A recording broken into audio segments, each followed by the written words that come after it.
kung mag-away ang mga sakristan, karong orasa, sunod oras, nagdula na sila. Amiguhay na pud sila.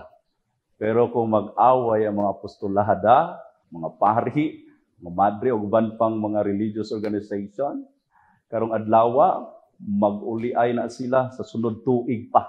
Magbungol-bungol hantod sunod tuig. Lahi jud ning mga bata kaysa mga hamtong na. Muna, kung dili ta mahisama sa pagkabata, kuli kaayo nga makasulod ta sa gingharian sa Dios.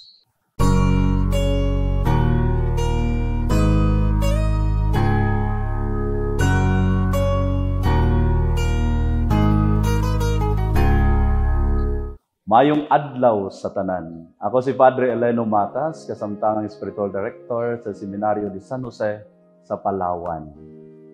Kabalo ko na daghan kaayo taga makatunan sa kinaiya sa usa ka bata. Pero muhatag lang ko og duha ka kinaiya nga atong makita sa usa ka bata nga makatabang sa atong pagkinabuhi nga makahimut-an sa Dios.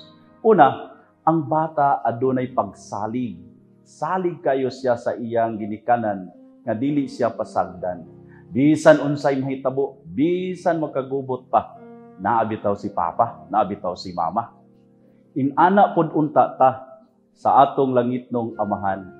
Bisan unsay mahitabo sa atong kinabuhi, isalig ra jud nato ang tanan sa iyaha. Relax kay ka ba? Happy pa jud ka? Kay kabalo man ka nga naa kay Dios nga dili magpabaya sa imuha. Ikaduha, ang usa ka bata mapaubsanon. Kay kabalo man siya na wala siya'y ikabuga sa iyang kaugalingon. Delikado kaayo kung ang usa ka tawo taas na kaayog panglantaw sa iyang kaugalingon. Garboso na kaayo, hambugero na kaayo. Mao na kung mag-away na gani, patas anay sa ihi, ginamnanay na og kawayan, nga no makig-uli man ko niya, pasaylo, bahala siya. No, mabuhi man ko kung wala siya. No. Pero sa mga bata, lahi kaayo, pasayloon nako siya, kay gikinahanglan nako siya. Kulang ang akong kinabuhi kung wala ang akong higala. Andam kong magpaubos, aron mag-amiguhay. Mga igsuon, gusto ba nimo nga mahimuot ang atong langitnong Amahan sa imuha?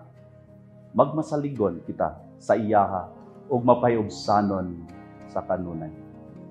Nindot kaayo kung masaligon o mapaubsanon ka susama sa usa ka bata kay gakson ka ug panalanginan ka ni Jesus.